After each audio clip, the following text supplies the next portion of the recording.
Bismillahirrahmanirrahim. Assalamualaikum warahmatullahi wabarakatuh. Asyhadu an la ilaha illallah, asyhadu anna Muhammadar Rasulullah. Allahumma sholli ala sayyidina Muhammad wa ala ali sayyidina Muhammad. Kama sholaita ala sayyidina Ibrahim wa ala ali sayyidina Ibrahim bil alamina innaka Hamidum Majid. Sebelumnya kita panjatkan dahulu doa kepada Gusti Allah Agung untuk saudara-saudara kita yang telah memberikan sholawatnya kepada channel dakwah ini, sehingga channel ini dapat dengan setia eksis hadir dalam ruang-ruang diskusi kalian semuanya dimanapun kalian berada. Tentu dengan sebuah harapan insya Allah sholawat itu akan menjadi catatan langit amal soleh bagi mereka dan keluarganya kelak, dan insya Allah akan terbalaskan dengan balasan yang lebih baik lagi. Kemudian untuk seluruh viewer terkasihku dimanapun kalian berada, aku ucapkan terima kasih atas waktu-waktu apresiasi yang diberikannya, baik di mancanegara, di dalam negeri. Semoga selalu always dan tidak pernah never. Ini selalu aku tekankan ya, supaya jangan lupa ya. Tidak ada lagi yang menyolong, yang mencuri video-video kajian dari channel Gus Betik. Alhamdulillah akhir-akhir ini sudah nggak ada lagi laporan ya. Semoga kedepannya juga begitu. Alhamdulillah relatif aman ini. Tapi ya harus diingatkan, kalau enggak nanti dicolong lagi, dicuri lagi, dipotong-potong lagi, enggak karuan lagi. Banyak lagi yang ngamuk sama Gus Betik. Gara-gara apa? Melihat video potongan, enggak melihat kajian Gus Betik secara utuh ya. Oke, semoga selalu always dan tidak pernah never tetaplah bertumbuh menjadi satu pribadi tangguh yang anti skip dan anti download. Bagi yang berkenan silakan saja di-share, tapi linknya, link kajiannya. Jadi jangan diunduh, dipotong-potong lalu diunggah ulang. Selanjutnya semuanya aku nggak bisa sebutkan satu persatu ya. Di suasana yang cukup dingin ini, dari pagi, dari subuh dingin. Minum kopi dulu. Bismillahirrahmanirrahim.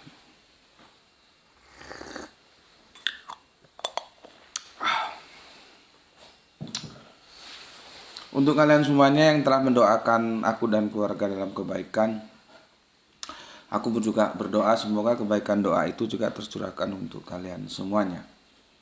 Sebagai sesama saudara, kita saling mendoakan dalam kebaikan, dan insya Allah ya, doa kita bagian dari sekian banyak doa yang dikabulkan Gusti Allah Agung. Amin amin ya rabbal alamin. Nah, kita lanjutkan kajian kita. Ini kemarin belum tuntas, berarti yang kedua ini ya. Dari roh ke legion ya. Nggak tahu bacanya legion atau legion. religi, nggak tahu ya. Ya kalian lah yang lebih pandai dari aku kalau soal begitu-begituan ya. Jadi intinya tajuk kita kali ini melanjutkan yang kemarin ya. Dari roh ke religion. Kita nukil Markus 59 dan Lukas 8:30. Tapi ingat, ini harus dibaca satu perikop. Kalau enggak nemu nanti pesan apa yang disampaikan oleh Alkitab. Ya, dibaca satu perikop. Dari sini kita akan menemukan ya sebuah penjelasan roh. Awalnya kan kita bergerak dari roh ketika Alkitab terjemahan baru edisi kedua TB2 ya menjelaskan itu.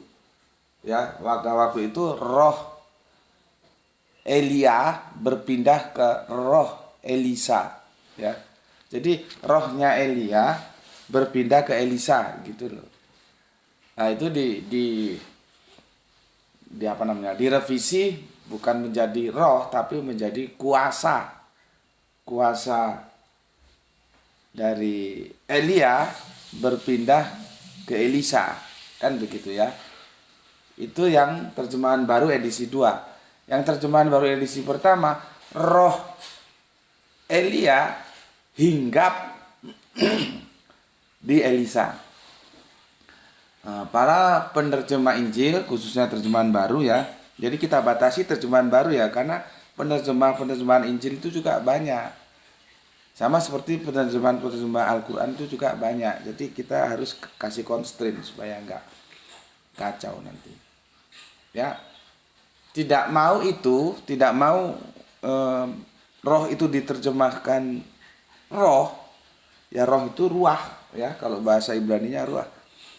Karena menurut si penulis itu aku belum bisa menerima, maksudku gini, belum bisa membenarkan belum bisa menyalahkan. Aku masih perlu literasi.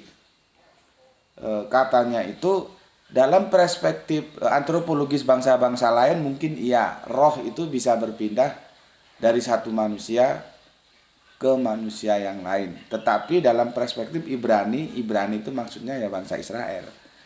Jadi kalau ada Ibrani itu ya Israel itu ya Ibrani, ya Yahudi gitu loh. Karena mereka kan stereotip. Jadi jangan karena beda sebutan terus kamu bilang itu beda, itu hanya orang goblok yang begitu. Oh Ibrani bukan Yahudi, Ibrani bukan Israel bukan Ibrani, itu goblok loh gitu ya. Jadi kalau orang cerdas itu dilihat itu konteks keseluruhan. Bisa jadi di sana Abraham ya, kemudian masuk ke Hindu Brahma, masuk ke Islam Ibrahim. Tapi itu sosok yang satu. Ya, bisa jadi, ya bukan bisa jadi, memang asalnya dari Israel sana. Sarah masuk ke Hindu menjadi Saraswati. Masuk ke Islam menjadi Sarah. Masuk ke Indonesia Sarah. Masuk ke Jawa Siti Sarah.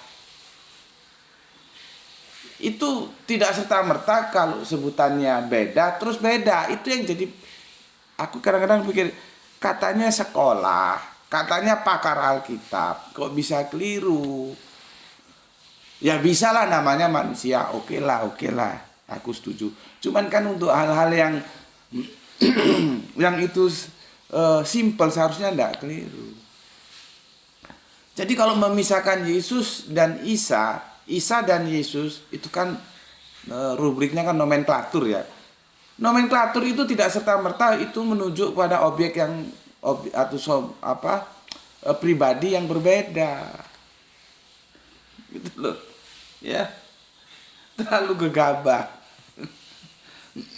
Ya. Nomenklatur Gus Beti itu ya Subandi itu ya Sukoco, Gus Beti itu ya Subandi T Sukoco. Terserah mau sebut yang mana, tapi orangnya ya itu aja gitu ya. Jadi kok di sana Abraham, Brahmana ya, terus menjadi Ibrahim itu biasa-biasa saja. Sarah, Saraswati ya, Siti Sarah ya itu sama saja gitu. Jadi jangan sesuatu yang simpel kamu nggak tahu gitu ya. Oke. Cuman ya sekali lagi karena mereka maunya begitu, nomenklaturnya dirubah ya sudahlah ya.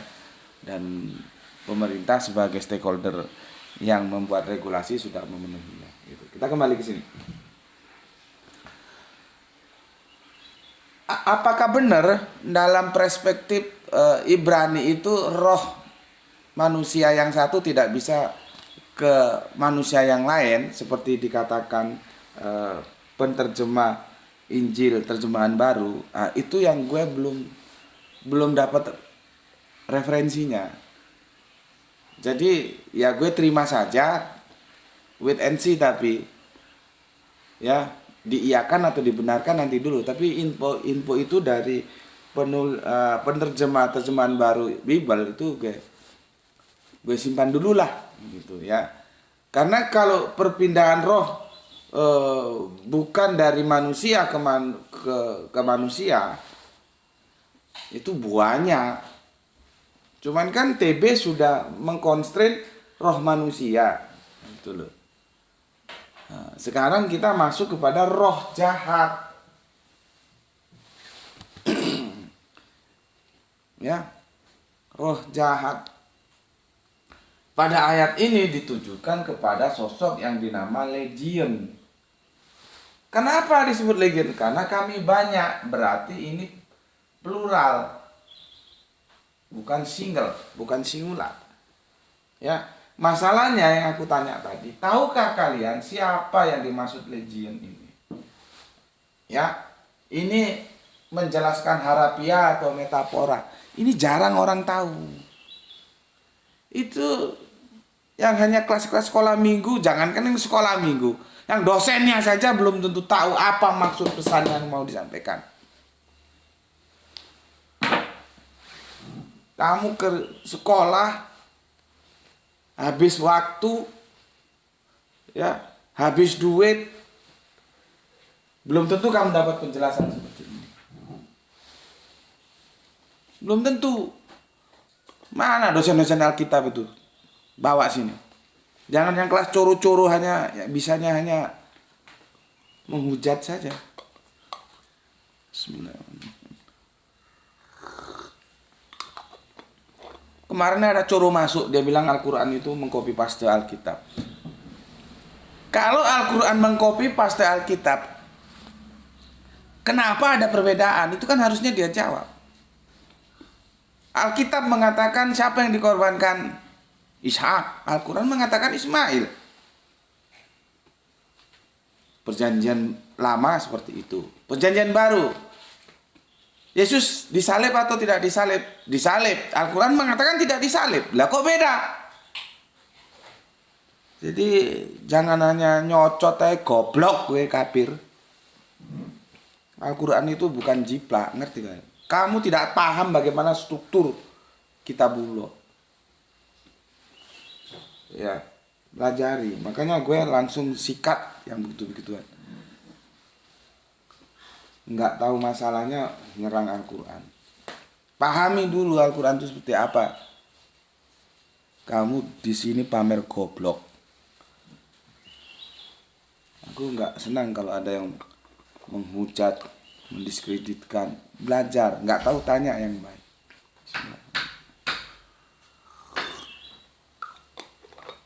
Kan seharusnya kalau memang Al-Quran itu mengcopy paste kan harus sama semua dong. Kalau di sana Ishak ya di sini Ishak, kalau di sana disalib di sini ya disalib. Buktinya beda kok. Dan itu hanya bagian kecil. Nanti kalau kita baca semuanya, perjanjian lama, perjanjian baru, perjanjian terakhir, itu beda. Karena dikatakan ini sebagai pertahanan terakhir dari seluruh kitabullah yang ada. Masalahnya pemahaman orang yang mengatakan Al-Quran itu copy paste. Pemahamannya dia tidak holistik, dia parsial. Dia kira setelah Kanjeng Nabi tidak ada nabi lagi, tidak ada kitabullah lagi. Itu gebleknya. Ya. Oke. Sekarang di sini. Ya. Aku sudah ingatkan, Al-Quran membatasi kita untuk berbicara tentang roh. Bukan tidak boleh, boleh. Tapi ila kholila. Roh. Gue juga jadinya yang nggak begitu berani mengeksploitasi rasionalitas gue karena sudah dibatasi. Gue sempat berpikir kemarin, data itu ya seperti ini kan, semua video-video kajianku itu kan didokumentasi sama Graito di dalam eksternal hadis kan. Nah ini masih cari-cari eksternal hadis yang murah lah, yang second karena yang lama sudah penuh. Kan kajian video kita hampir 2000 berapa video itu ya, nggak ingat aku. Jadi ini lagi mau cari-cari hard disk yang second lah ya, tapi yang masih bagus. Ya karena mampunya beli second. Ya, untuk nyimpen data. Gue berpikir gini, data itu nggak bisa kita lihat loh. Kita lihat mana data, itu kan data digital itu kan nggak bisa. Baru nanti kita bisa lihatnya ketika kita masuk, kita hubung dengan laptop, dengan komputer, baru ada monitor, baru kita bisa lihat. Mana ya eksternalnya ya? Eksternal hard disk itu ada kapasitasnya itu. Yang dipakai Gerai itu tuh 1 tera. Kajian Gus Beti rata-rata itu 1 gigaan, ya lebih-lebih dikit lah. Maka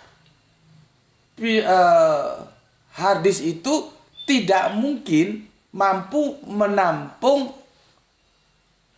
ya 2000 video.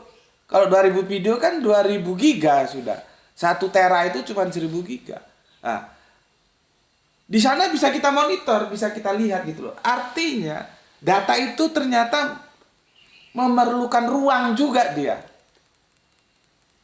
Cuman kita lihat dengan mata nggak bisa. Ini nanti kan ini tersorting dalam video kan. Kamu lihat mana datanya kan nggak bisa. Kamu hubungkan ke laptop, ke komputer, ke handphone, kamu tonton bisa. Tapi data itu sendiri kamu berupa apa? Seperti ini. Ini gelas ya. Ini kan bisa kita lihat. Ini gelas nih. Ini memerlukan ruang. Berapa volumenya bisa. Nah, ternyata meskipun tidak bisa dilihat, data virtual, data digital, itu juga memerlukan ruang. Kalau 1 tera, ya isinya dia maksimal 1000 giga dan itu pun enggak ya. Biasanya 900 nanti terpotong berapa gitu. Seperti kalau kamu beli flashdisk 8 giga itu enggak 8 giga murni. Ada terpotong berapa persen gitu. Kalau nggak percaya kamu isi 8 giga kan nggak mau dia. Nah, itu berbicara tentang data digital. Seperti itu nggak bisa terlihat. Nah, apalagi tentang roh. Artinya jangan sembarang-sembarang roh. Sini roh, sana roh, rohana, rohani, rohiku. Bahasa roh. Gue juga cari literasi, gue belum nemu. Yesus itu pernah nggak pakai bahasa roh? Ya meskipun di internal kekristenan sendiri itu debatable ya. Terjadi perdebatan. Ya, gue bukannya mau masuk ke urusan internal saudara Kristen kita. Enggak.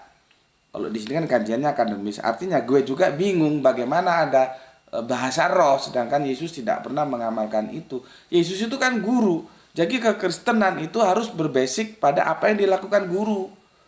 Lah kalau Yesus nggak pernah ngajari bahasa roh, kok bisa ada rohani sampai gitu ya? Oke ya, artinya roh ini memang menjadi polisemi ya. Cuman kita harus tahu asalnya itu ruah. Nah, nih ya, ruah. Nah nanti karena dia polisemi, kalau mengartikan roh, nggak bisa dia berdiri sendiri begini. Roh apa dulu? Nah ini kebetulan roh jahat. Roh bajingan ini. Berarti kalau kita pahami, roh itu menukil dari ini, yang kita bahas kemarin, kuasa, maka ini kuasa gelap. Nah, biasanya kita menggunakan itu istilahannya ya. Kuasa gelap, bajingan, penjahat. Ini dia.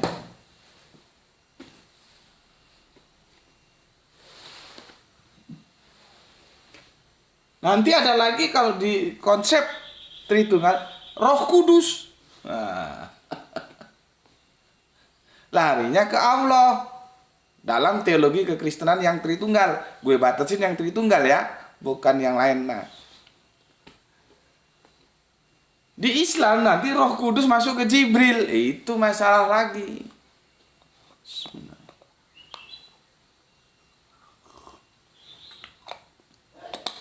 Dikit-dikit ada Roh Kudus Jibril. Dikit-dikit ada Roh Kudus Jibril.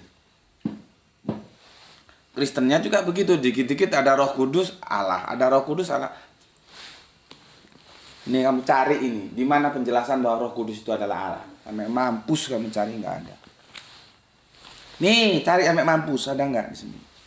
Jadi jangan keluar ini kalau mau mendiskusikan tentang kekristenan, karena basicnya kan di sini. Kalau keluar dari ini ya jangan ngomong itu Kristen. Gitu loh, ya. Oke. Pertanyaan berikutnya. Gue tanya sama lu kemarin, belum ada yang jawab tuh di kolom komentar. Kalau religionnya sudah ada. pesan disampaikan Markus, pesan yang disampaikan Lukas itu harapia atau metafora. Memang untuk menjawab itu harus tahu legion, sorry. Gue kadang-kadang salah ngomong, bukan religion. Legion itu apa? Harus tahu ini dulu. Alhamdulillah ya. Aku suruh googling, kalian sudah googling ya. Tahu apa legion itu, sekarang aku akan menjelaskan. Nanti kita tahu ini metafora atau harapia. Terus kita tahu sebetulnya perjuangan Kanjeng Nabi Isa atau Yesus itu apakah benar Kanjeng Nabi Isa atau Yesus itu tidak memperjuangkan sisi politis. Karena tidak mungkin. Semua nabi mulai Kanjeng Nabi siapalah sampai terakhir Kanjeng Nabi Muhammad. Semua nabi itu pemimpin dalam dua perspektif.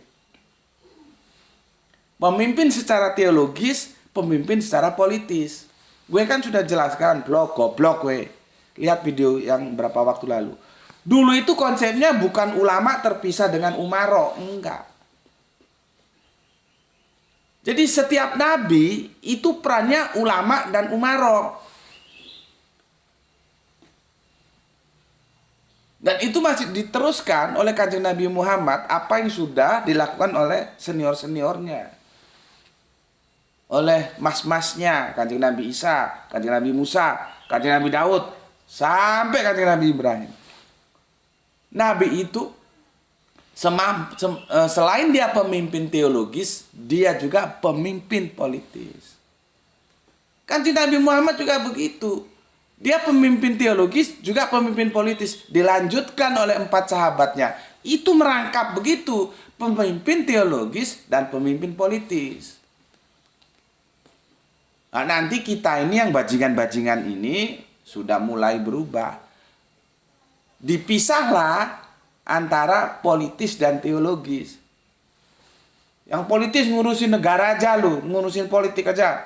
Kagak boleh ngurusin agama. Yang ngurusin agama, you ngurusin agama aja, nggak boleh ngurusin politik. You bagian sidang isbat, kapan Idul Fitri, kapan Idul Adha, naik haji. Nggak boleh ngurusin, nggak begitu. Konsep dasar Abrahamic Faith itu nggak begitu. Tidak ada pemisahan antara ulama dan umaro. Artinya, kalau dia akan jadi pemimpin, dia harus sanggup sebagai ulama sekaligus umaro, gitu loh. Kalau nggak sanggup, ya jangan nyalon.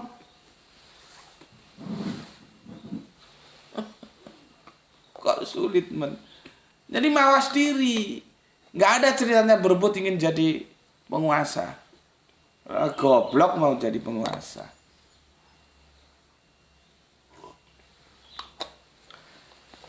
Jadi ketika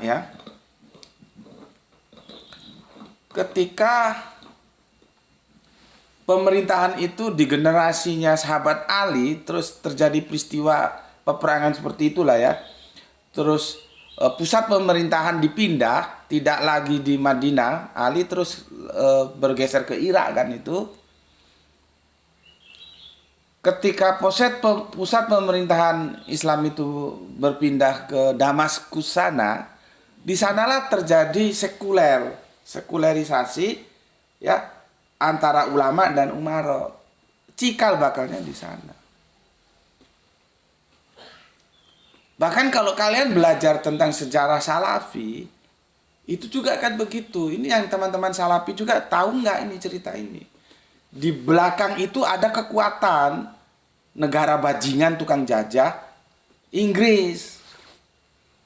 Inggris sedang berhadapan dengan Turki. Ada 2 orang, satunya Abdullah ibnu Wahab, satunya Saud. Akhirnya sepakat mereka, Wahab sudah lu ngurusi agama, Saud ngurusi negara, maka disebut negaranya Saudi.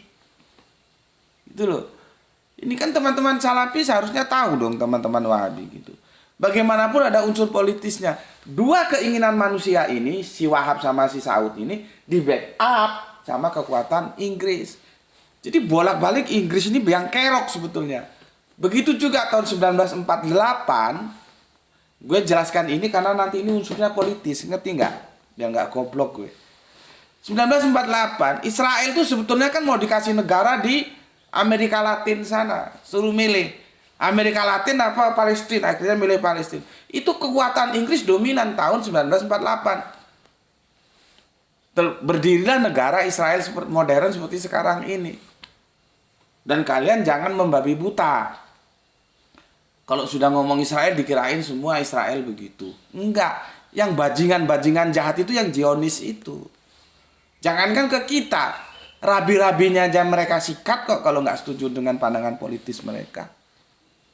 Jadi jangan dikit-dikit Yahudi, dikit-dikit Yahudi. Kan ya kasihan Yahudinya. Karena Yahudi nanti ada Yahudi politis, ada Yahudi teologis. Yang bajingan jahat ini yang politis ini. Sampai sekarang terjadi pertarungan antara Israel dan Palestina. Makanya gue kalau suruh bahas itu kadang-kadang sudah jenuh, sudah ogah. Karena sejak zaman dahulu kala itu ya sudah bertempur gitu terus. Kalaupun sekarang reda, tunggu 1, 2, 3 tahun. Nanti begitu lagi, terulang lagi. Seolah-olah itu menjadi sebuah jadwal resmi gitu loh. Tinggal nunggu kapan waktunya saja. Jadi aku kadang-kadang, cuman ya namanya permintaan ya, kalau bisa aku penuhi, kalau enggak ya enggak. Karena apa mau yang dibahas ya begitu itu aja dulu. Sejak zaman Mose Dayan itu matanya nggak tahu matanya kena apa. Jadi seperti bajak laut. Di sini matanya tutup satu gini. Gini ya. Itu Mose Dayan itu Menteri Pertahanan atau Perdana Menteri lupa gue. Itu bajingannya jahatnya minta ampun sama saudara kita di Palestina sana. Dan saudara kita di Palestina sana ini supaya tahu semua ini. Itu bukan hanya Islam, yang Kristen juga ada. Jadi kalau kita umat Islam bantu saudaranya yang ada di Palestina sana, yang Kristen-Kristen ini jangan seolah-olah itu Islam bantu Islam. Enggak, karena yang di Palestina sana yang Kristen juga ada dan itu juga dibantu gitu loh. Tapi kan gue belum tahu ada gerakan khususnya di negara kita, saudara-saudara kita Kristen menggalang dana untuk membantu Palestina. Kan gue belum dengar. Padahal saudaranya Kristen di sana ya ada. Ya itulah politik gitu. Jadi ojo goblok-goblok nemen ngono loh. Kita melihat dari segi kemanusiaannya. Graito lampunya sepertinya bisa dimatiin Graito. Ya, jangan sedikit-sedikit a priori, sedikit-sedikit a priori. Kita berbicara membantu Palestina itu dari sudut pandang kemanusiaan. Ya. Oke. Sekarang kita bedah ini ya, apa sebetulnya maunya Markus dan Lukas ini. Sebelum itu aku bacakan komen yang masuk dari kalian. Waduh. Mana tuh handphonenya Bapak tuh? Ambilin, Bapak mau baca kolom komentar. Mana handphone Bapak di sana? Ya. Ini nanti ujung-ujungnya ke politik, ya. Jadi sebetulnya ini nanti merembet ke pertanyaan yang lalu ya. Yesus atau Kanjeng Nabi Isa itu tidak ditolak oleh semua Israel, itu sebetulnya nggak begitu. Cuman akar rumput itu sudah ditentukan oleh mereka, ya, elit-elitnya Israel yang sudah nyaman, ya, meskipun negerinya dijajah gue nggak urusan lah, yang penting hidup gue nyaman, kira-kira gitulah. Yang sudah dienakkan sama si Romawi, gitu loh. Nah, yang elit-elitnya Israel itu memfitnah Kanjeng Nabi Isa atau Yesus, sehingga terus ceritanya terus di sidang Mahkamah Agung terus tersalib itu loh. Makanya kan ditulis, kenapa Yesus disalib? Karena dengki. Bukan karena menebus dosa. Gimana pula ini. Tapi panjang ceritanya kalau kita membahas itu, nanti kita akan mengkritik habis soteriologis yang dibangun oleh Paulus. Yang jelas kok Injil mengatakan Yesus Yahudi tengah itu dengki. Tapi itu yang elit-elit yang sudah dienakkan hidupnya sama Romawi. Nanti Irfan jelaskan. Kalau bahasa kita itu londo ireng, pengkhianat bangsa gitu loh. Ya, jadi jangan bilang Kanjeng Nabi Isa itu juga tidak memimpin secara politis gitu. Cuman ya karena sudah dihasut komunitas bawahnya oleh yang elit-elit, akhirnya kacau seperti itu. Ya, ini gimana ini, ada iklan nggak bisa di kompromikan sebentar. Ah,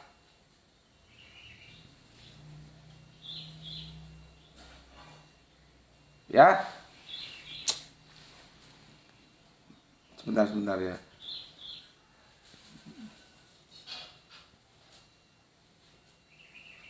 Jadi habis waktu gue. Oke, sekarang kita ke religion ini, fokus kita ya. Fokus kita ke religion supaya nanti kamu ngerti ini harafiah, ini metafora. Dan ini jarang dijelaskan. Jarang dijelaskan. Nah itu, handphone yang satunya mana? Ini kok sulit sekali, nggak ngerti Bapak aturannya gimana sih ini. Mana? Cepat. Jadi hilang waktu gini. Sebentar, aku mau baca komen dari kalian. Ya. Ada beberapa komen yang sudah masuk.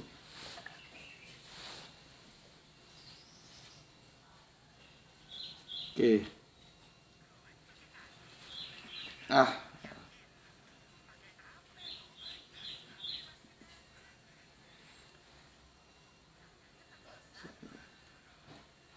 Nah, ini dia. Oke. Pertama Nurmilah. Iya betul, Nurmilah. Imaduddin Isra Tanjung Priok hadir nyimak guruku. Oke, terima kasih. Agit ya, belajar Isra Islam rasional sangatlah menarik, sehat selalu Tuan Guru, Isra selalu di hati. Oke, terima kasih. Kemudian Kang Aljus Mas Duki ya. Alhamdulillah tiasa ngandungaken kajian TGM ya. Nomor seberapa? Mana nomor 5-nya? Nomor hiji. Kumaha kok nomor 5? Atau nuhun Kang Aljus Mas Duki aya di Bandung ya. Oke, soleha kita Gispati alhamdulillah hadir Tuan Guru ya. Salam Isra buat semuanya. Oke, matur nuwun atas 3 merah hatinya. Kita lanjut. Kang Hermana Natawijaya, Assalamualaikum, Waalaikumsalam warahmatullahi wabarakatuh. Alhamdulillah hadir nyimak Gus, salam Isra buat semuanya. Oke, salam Isra juga. Atur nuhun ayat hijinya, merah hatinya. Oke, kita lanjutkan ke Bandung deui-nya. Ayat saha di ditu, ayat Kang Sahran. Menyimak setelah 2 jam tayang. Oh, berarti lagi sibuk dia. Biasanya langsung tayang dia. Langsung tayang, langsung nonton. Ini 2 jam sudah. Oke, atur nuhun Kang Sahran. Lanjut ka dieu heula aya Pak Ikhwan Tamim, Pak Lurah kita, Lurah Tangerang ya. Tangerang Barat nggih, Pak. Salam Isra izin nyimak Tuan Guru. Oke, terima kasih matur nuwun, monggo Pak. Salam untuk keluarga. Sesepuh kita Bapak Abdul Muluk. Assalamualaikum, Waalaikumsalam. Jadi sedang dinyimak Gus, salam Isra. Oke, Isra Islam rasional. Terima kasih Pak. Salam sehat selalu nggih. Salam untuk semua keluarga yang ada di Deli Serdang. Kita lanjutkan Jian Reksa, hadir pertama. Oh mantap. Lu ini datang pergi kemana aja. Ya. Ini sesepuh ini, tapi dia gitu, datang pergi. Ya, salam Isra buat semuanya. Oke, terima kasih untuk Jian Reksa ya. Kemudian soleha kita si Gelistea Rahani. Ayak karedok di situ. Orang Sunda itu masakannya itu full sayur ya, jadi sehat di tubuh, di kulit biasanya jadi halus. Assalamualaikum Tuan Guru, Waalaikumsalam, salam Isra. Atur nuhun Rahani ayat 3 ya, ada 3 merah haninya. Kang Yudi, Assalamualaikum Gus, Waalaikumsalam. 2000 ibab banyak kali Gus. Ibab itu babi ya. Jadi bahasa Malangan itu prokemnya dibalik. Ya itu 2000 babi itu bisa berapa kandang itu, bisa kamu bayangkan. Kemarin kan sudah ini tak baca 1 perikop penuh. Terus aku perintahkan, tolong kamu baca sendiri 1 perikop penuh supaya waktu kita bisa mepet gitu ya, bisa dimampatkan. Karena kalau aku bacakan semua nanti bisa 1 jam lebih. Bayangkan 2000 babi itu loh, ada berapa kandang? Dari situ nanti kamu bisa tahu itu harafiah atau metafora dan kemana goal yang mau disampaikan ya. Nanti tak jelaskan. Oke, yang punya IKN Kang Cipto Purbaling, Legion artinya pasukan. Kalau salah mohon dikoreksi. Yang jadi pertanyaan saya, di Israel sana zaman dulu emang ada babi ya? Nah ini aku nggak bisa jawab. Terima kasih atas 3 merah hatinya. Yang jelas secara hukum orang Israel itu tidak makan babi. Ya. Lah kalau sudah dilarang makan babi, yang makan babi kan yang Kristen-Kristen ini yang sudah menyimpang dari Nasrani. Ya. Jadi Kanjeng Nabi Isa itu nggak makan babi karena dia hidup dalam Yahudi dan melanjutkan Yahudi namanya Nasrani.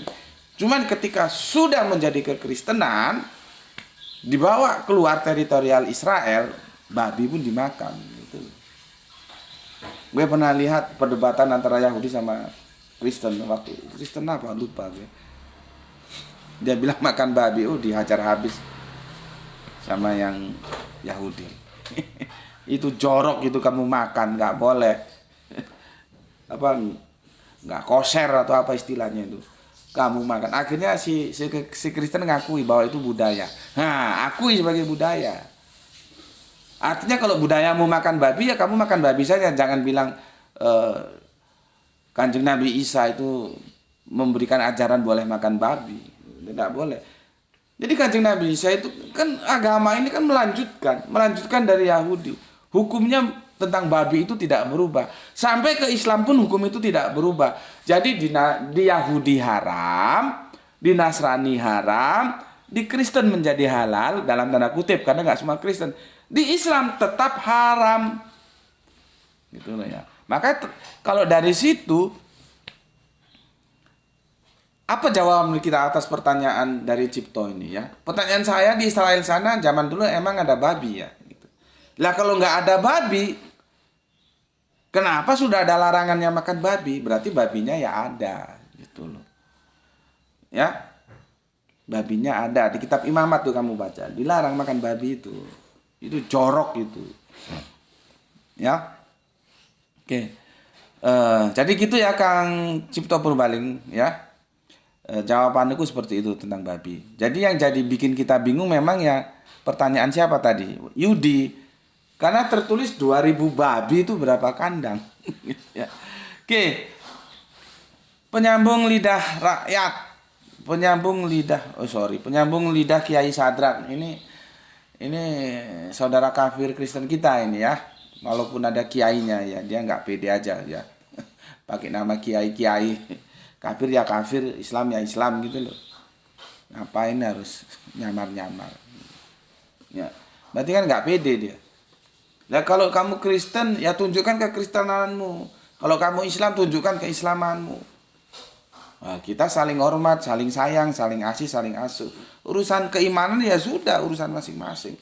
Mati juga nanti masing-masing kok. Ngurus negara kita urus bareng kan gitu. Kalau sudah paham konsep itu nggak ada samar menyamar. Nama kiai tapi kafir kan ya aneh. Ya, apa kata dia?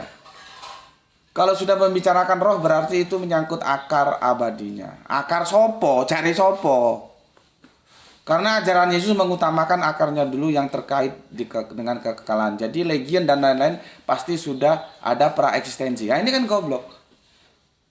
Nggak ada kaitannya dengan praeksistensi, eksistensi nggak ada di sini. Ini ayat politik. Makanya gue tadi muter-muter menjelaskan politik. Ini nampak nggak pernah belajar Alkitab ini, goblok saya ini. Dikit praeksistensi. Dalam Islam beda karena ada dikatakan iblis bisa meludah dan lain-lain. Tapi ya sudahlah itu hanya soal latar belakang saja. Iblis raimu goblok ya.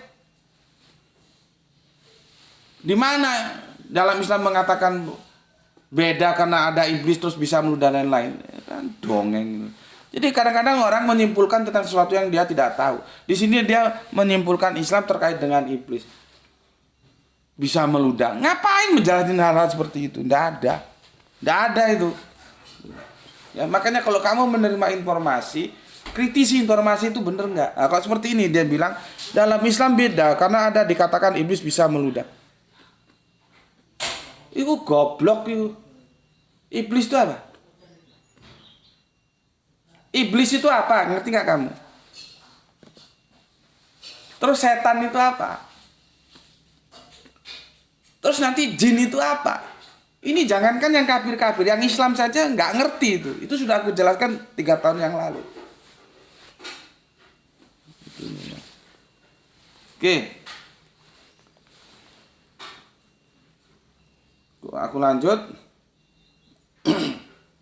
Sekarang sorry. Siapa ini? Oskis. Tapi yang 59 balasan itu nggak tak baca Kis ya, yang di dalam nggak sempat waktunya. Aku baca komentarnya Oskis saja karena mendapat sambutan 59 balasan gitu ya. Aku nggak baca lah yang di dalam-dalam, yang di luar aja. Begini menurut Oskis. Oh, kamu ada di Magelang sekarang. Magelang hadir nyimak Gus terkait Legion. Oke, monggo. Kalau merujuk ke Markus 5:9 ya, maupun Lukas 8:30, memang ini secara kontekstual Legion ini merujuk kepada setan. Iya. Roh jahat itu nanti ujungnya setan. Ya. Yang jumlahnya banyak dan legion dalam ayat ini sebenarnya juga merujuk tentang roh. Iya, karena disebut roh jahat. Itu loh. Makanya aku bilang jangan sedikit roh. Lihat dulu konteksnya di mana. Ya, nah, karena nanti kita, kan aku belum tutup itu. Engkau kan nabi yang akan datang itu. Di sana berbicara tentang roh kebenaran. Siapa roh kebenaran itu? Kamu kira Roh Kudus? Kan kalau kita bicara dengan, kalau ini kan enggak, si Oskis ini bukan Tritunggal ya. Coba kamu bicara dengan teman Kristenmu yang Tritunggal. Siapa roh kebenaran tuh? Nanti Roh Kudus.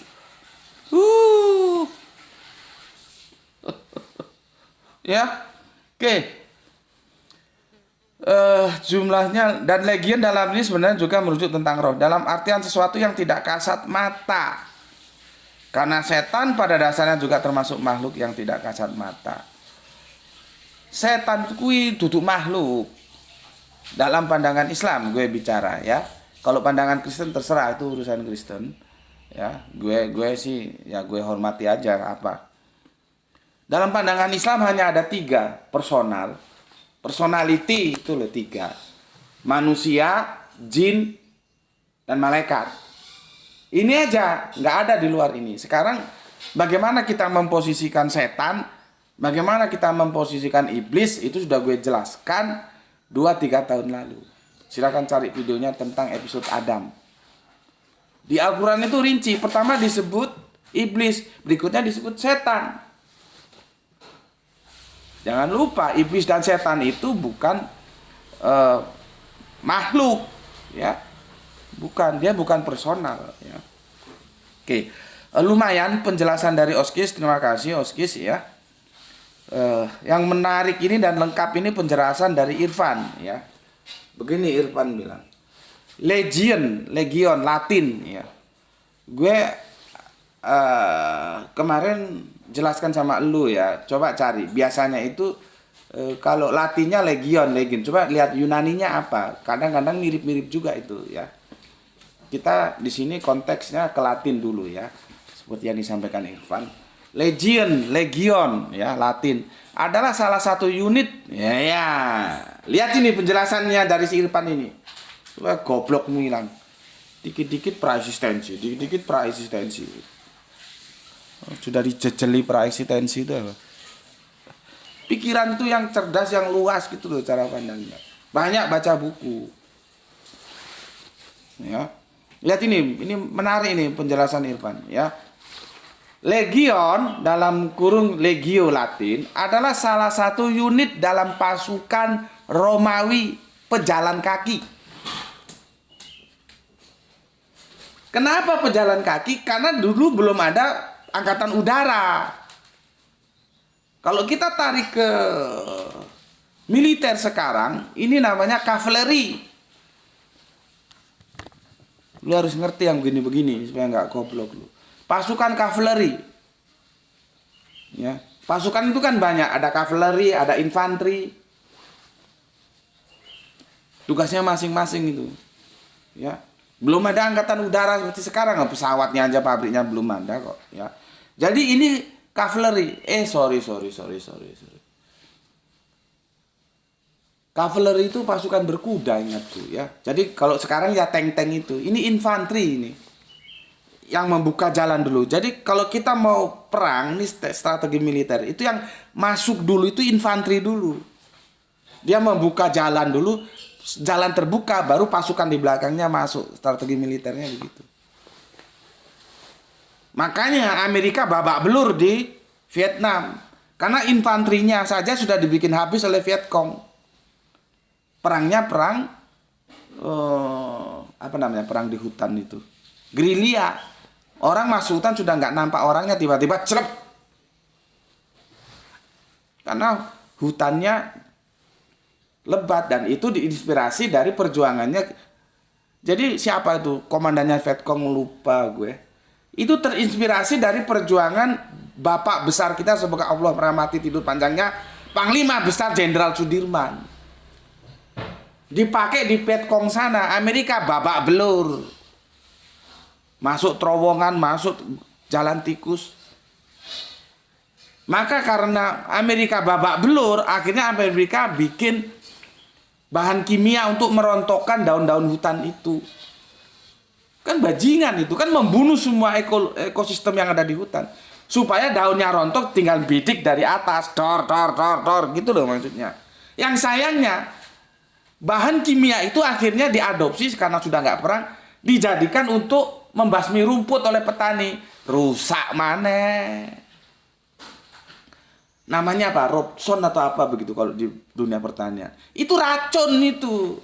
Karena kalau petani pakai itu, maka ekosistem di lahannya itu rusak. Dan ternyata benar. Sekarang di sini nggak bisa nanam apel nggak tumbuh. Kalau lu dikasih apel batu, bohong. Di batu sudah nggak ada apel. Karena apa? Ekologinya sudah tidak mendukung. Salah. Karena apa? Pakai bahan-bahan kimia. Sudah pupuknya kimia, pembasmi gulmanya juga kimia. Itu dulu digunakan untuk perang oleh Amerika. Amerika kalah, maka dia bikin film. Menangnya di film aja. Ada yang Missing in Action, siapa itu bintangnya? Chuck Norris dan segala macamnya. Yang agak sesuai dengan fakta itu kan Killing Field. Itu film tahun 80-an, kamu lahir atau belum nggak tahu aku. Kalau Missing in Action itu bohong, masa satu orang bisa menangkan banyak orang. Faktanya di medan tempur babak belur dihajar Vietcong. Ya. Nah, pasukannya itu, pasukan infanterinya itu babak belur. Infanteri itu membuka jalan. Kalau infanterinya sudah dibabak belurkan, bagaimana yang lainnya bisa masuk? Gitu loh. Nah, ini legion ini pasukan pejalan kaki atau infanteri ya. Istilah satu legion berjumlah sekitar 6.000 orang. 6.000 orang. Kalau di sana tadi 2.000 babi ya. Ya. Kan terus dimasukno ke babi-babi. Jadi ada orang kemasukan setan, ya, kemasukan roh jahat. Terus roh jahatnya dipindahkan sama Yesus ke babi. 2.000 babi, babinya terjun ke danau atau ke apa dan modar semua gitu. Ya. Dan ditanya, kamu siapa? Kami legion, karena jumlah kami banyak. Benar kata Irfan, satu legion itu berjumlah 6.000 orang. 6.000 pasukan gitu ya. Makanya pasukan itu disebut legionaire, yang merupakan inti dari pasukan Romawi yang bersenjata tombak atau pedang dan membawa tameng besi. Ya sesuai zamannya lah ya. Kalau sekarang ya kalau nggak AK ya M16. Karena Italia sampai sekarang kan belum memproduksi senjata yang itu cukup terkenal ya. Sekarang kalau dalam dunia modern bicara senjata laras panjang yang paling populer itu kan AK-47 sama M16.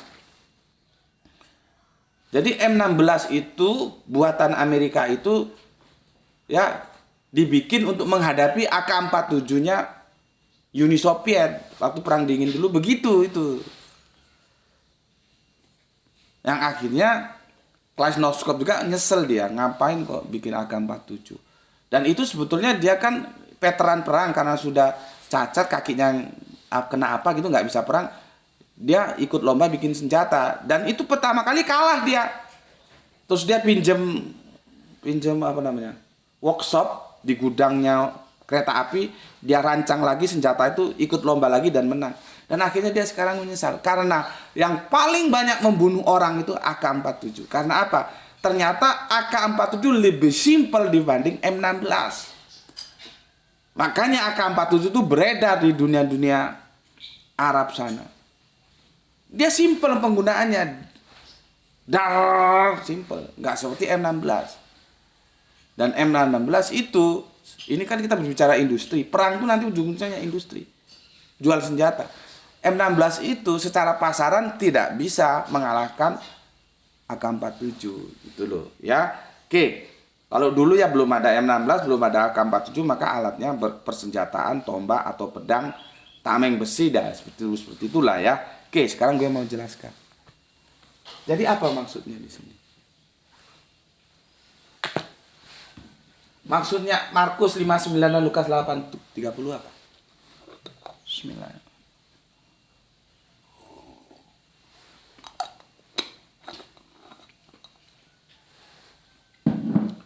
Supaya otak lu itu terbuka.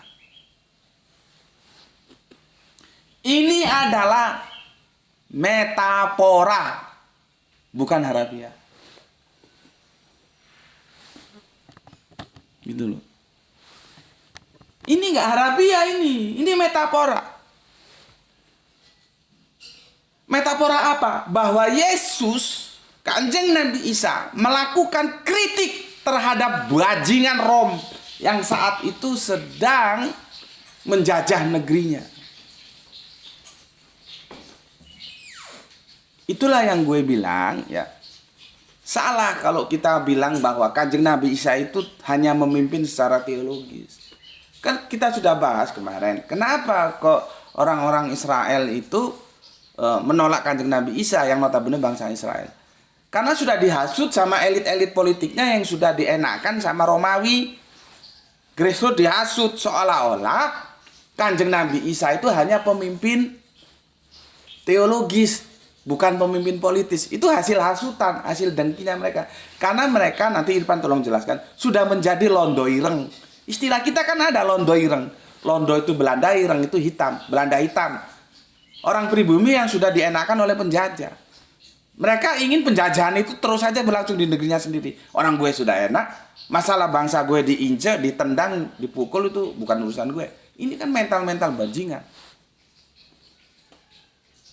Nah, ayat ini sebagai bukti tidak benar tuduhan-tuduhan orang Israel atau Yahudi itu bahwa Yesus tidak memimpin secara politis. Ini adalah bentuk perlawanan Yesus, bentuk perlawanan Kanjeng Nabi Isa terhadap Romawi. Maka dia menggunakan istilah legion. Legion itu adalah tentara pasukan Romawi yang menjajah Israel. Ngono lho blok gue. Ngerti enggak?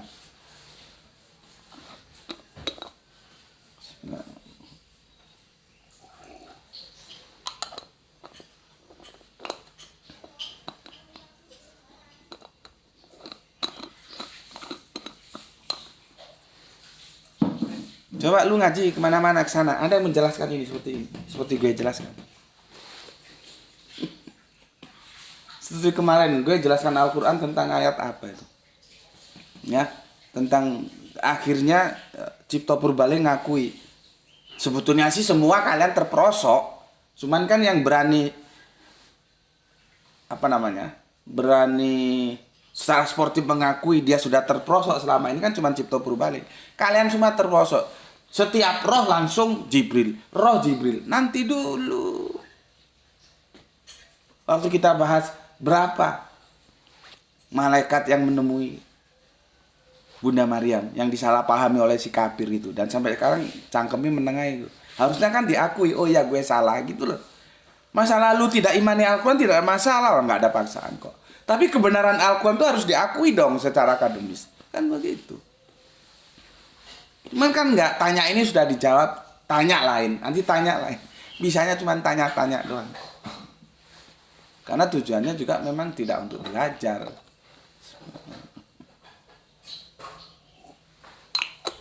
Ya. Jadi kalau kita mengerti duduk permasalahannya, itu kita siap untuk berdiskusi dengan siapa. Semua hal begitu. Kamu menguasai dunia pertanian, kamu akan bisa duduk bersama di atas meja yang sama dengan teman-teman yang memang pakar pertanian. Karena kamu menguasai.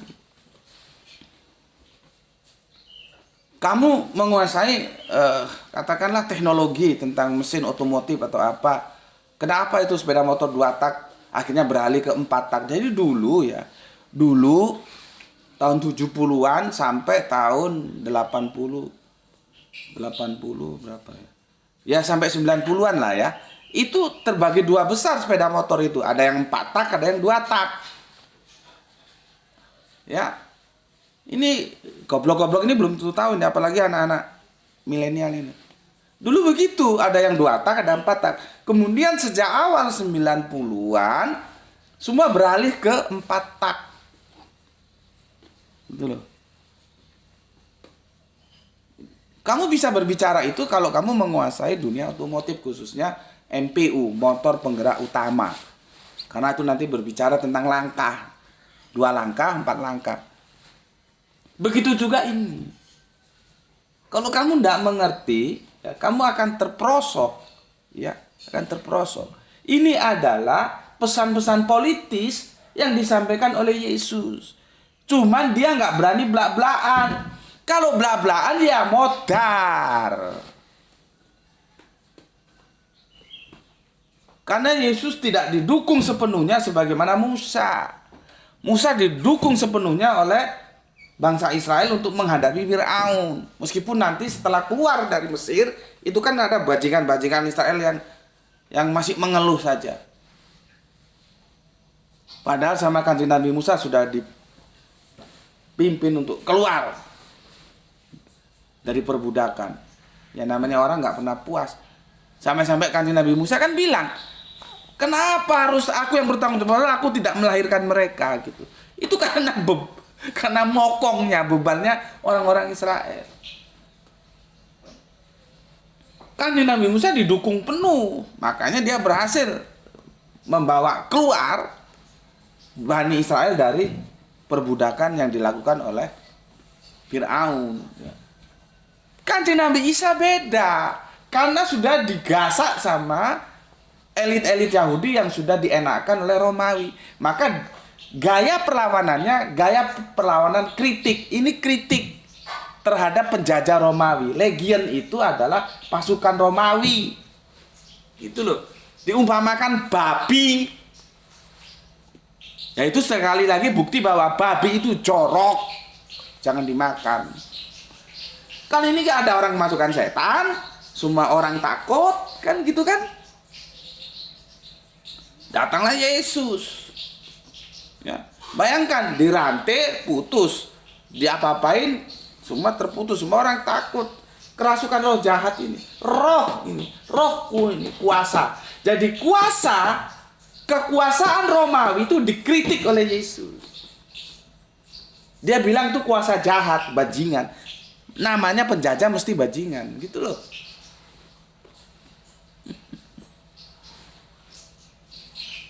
Coba kamu belajar sana di tempat lain, channel-channel lain, ada yang seperti ini jelas, bro. Dapurmu goblok nu. Cari tempat lain, ada yang menjelaskan seperti ini. Seperti gue kemarin menjelaskan Al-Quran, ada yang seperti gue menjelaskan. Cari, mau profesor, mau dokter menjelaskan, ayo cari, bandingkan dengan bagaimana Gus Budi menjelaskan. Jadi di sini itu memang niatnya itu harusnya belajar, tidak ada yang lain. Belajar, supaya tahu dulu. Nanti masalah iman urusan masing-masing. Makanya kalau power kita itu terbatas ya, tidak subur. Karena memang kita ini benar-benar belajar. Di sini bukan levelnya hoi ya. Beda kelas bos sama channel-channel hoi ya itu. Ya, nah sekarang kamu tahu ya, ini adalah kritik Yesus kepada roh jahat, kekuasaan jahat. Ya, sesuai ini ya, roh Elia, kuasa Elia ya, yang berpindah ke Elisa ya. Roh itu kuasa. Jadi roh jahat itu ya kekuasaan jahat. Kalau nanti kita ketemu di kajian, kan belum aku tutup itu Nabi yang datang, itu kan nanti dia disebut juga roh kebenaran. Jadi Yesus, aku akan minta kepada Bapa seorang penolong yang lain, yang dia akan menyertai kau selama-lamanya. Nah, penolong yang lain itu ya roh kebenaran itu. Artinya apa? Kuasa kebenaran. Kekuasaan yang membawa kamu kepada jalan kebenaran. Nah, ini Oskis supaya dengar. Kan kemarin tanya, cuma kan itu belum tuntas. Belum aku closing kan nanti. Tapi setidaknya kajian ini akan juga mendukung kamu untuk memahami kajian kita tentang Nabi yang akan datang. Sekali lagi aku garis bawahi, kajian kita itu seperti parcel, saling terkait gitu loh. Ya, seperti kita ngaji ini, nanti dia akan mendukung pengetahuanmu untuk memahami Nabi yang akan datang. Karena di sana kita mau tidak mau, suka tidak suka berbicara tentang roh juga. Gitu loh, ya. Nah, kita kembali ke sini. Jadi roh jahat itu adalah kuasa jahat. Yang dimaksud oleh surat ini adalah Yesus ya melakukan protes terhadap kuasa jahat yang notabene Romawi. Kita bisa lihat dari legionnya ini. Kan otak berpikir kan, kenapa ada legion ya? Apa maksudnya legion inilah? Kalau kita mengkaji begitu, mengkaji Alkitab loh ya, bukan baca Alkitab. Mengkaji Alkitab itu beda dengan membaca Alkitab. Mengkaji Al-Quran itu beda dengan membaca Al-Quran. Kalau membaca belum tentu mengkaji, kalau mengkaji pasti membaca. Nah, aku bilang yang mengkaji, kan otak berpikir, kenapa muncul legion? Apa legion ini? Ini adalah kekuatan Rum. Roh Rum yang disebutkan jahat, yang disebut setan itu tadi. Yang menjajah negerinya Kanjeng Nabi Isa atau Yesus. Dia melakukan kritik secara metafora seperti ini. Kalau harafiah benar-benar ngelawan, yo bubar. Makanya kalau kalian baca surat Al-Kahfi, itu strategi bagaimana kita ketika hidup dalam suatu teritorial, penguasanya itu beringas, jahat, bajingan, tidak mau kompromi terhadap apa yang kita perjuangkan sebagai aturan-aturan Allah. Maka Kahfi itu bersembunyi, bukan gua. Kalau gua itu God. Memang gua bisa untuk bersembunyi. Ya, ini kembali kan salah kaprah lagi. Surat Al-Kahfi, surat gua goblok gue. Kalau gua itu God. Kalau Kahfi itu tempat bersembunyi. Memang benar, gua bisa untuk tempat bersembunyi. Tapi kan tempat bersembunyi bukan hanya gua. Itu kemarin sudah gue jelaskan ketika gue di bukan Palangkaraya, di Pangkalan Embun ya, tentang Isra. Itu nanti kaitannya dengan Isra, dengan pembentukan Madinah Al-Munawwarah. Sekarang tugas sama lu, cari kata kota di surat Al-Kahfi ada 2, dan itu salah terjemahannya. Karena dia pakai Madinah, bukan pakai yang lain. Salahnya sama depak, cuman diterjemahkan kota. Bukan sembarang kota Madinah itu. Yatsrib itu disebut Madinah karena di kawasan itu, di kota itu, hukum Allah dapat tegak, maka dikasih nama Madinah. Itu loh. Nah, terjemahan depak cuman kota, ya wis atur ya. Nanti kamu cari lain, ya. Sama seperti ilah Tuhan, Rob Tuhan, semua Tuhan. Sabil jalan, Torik jalan. Terus apa lagi? Sirot jalan. Lain, itu beda-beda. Makanya kita belajar bahasa keoriginalnya. Dan alhamdulillah Al-Quran kita miliki, terjemahan Al-Quran juga kita miliki ya gitu. Oke, sekarang sudah jelas ya, sudah 1 jam lebih. Ini adalah perlawanan Kanjeng Nabi Isa terhadap Romawi sebagai negeri penjajah, sebagai bangsa ya, yang disebut roh jahat ini, kuasa yang menguasai negerinya, penjajahnya ya, dikritik secara metafora ini. Kalau harafiah ya habis, karena tidak didukung oleh kekuatan. Kalau kamu bertarung dengan seseorang jelas kalah, ngapain kamu bertarung? Kan lebih baik kamu menunggu waktu kapan bisa dia dikalahkan. Seperti Al-Kahfi itu, ya, kalau dia terang-terangan menghadapi kekuasaan pada saat itu, ya habis dia. Makanya dia harus sembunyi, harus tidur. Tidur itu jangan kamu bayangno tidur ngorok ini. Siapa bisa orang tidur sampai 300-an tahun? Itu tidur artinya gerakannya di bawah tanah, jangan sampai diketahui oleh penguasa yang zolim itu. Oke? Sampai di sini dulu ya. Semoga ini menambah wawasan dari kalian semuanya, yang Islam, yang kafir, yang semuanya lah ya. Karena tujuan kita di sini kan belajar, untuk saling belajar. Aku bisa sampaikan itu ya. Sampai di sini dulu ya. Ini kita closing aja lah ya. Kita closing aja ini ya. Nanti dibikin ke satu playlist ya. Tapi apakah dia nanti ada kemungkinan perlu kita bahas lagi? Aku nggak usah tulis dulu. Tamat enggak ya. Biar 1-2. Kemarin kan yang 1-2. Tapi untuk ini sementara kita closing dulu ya. Oke, sampai di sini dulu penjelasanku ya. Jadi kalian tahu bahwa Kanjeng Nabi Isa pun itu sebetulnya pemimpin politis juga, bukan hanya pemimpin teologis. Nah, karena Israel seperti itu, kita tahu dia mengharapkan datangnya Mesias. Mesiasnya sudah datang kok masih nunggu Mesias. Makanya kemarin si Netanyahu itu kan tanya kepada Rabi kapan Mesias turun. Netanyahu goblok. Sama Gusti Allah Agung sama Yahweh sudah dikasih Mesias, Kanjeng Nabi Isa ditolaknya. Ya.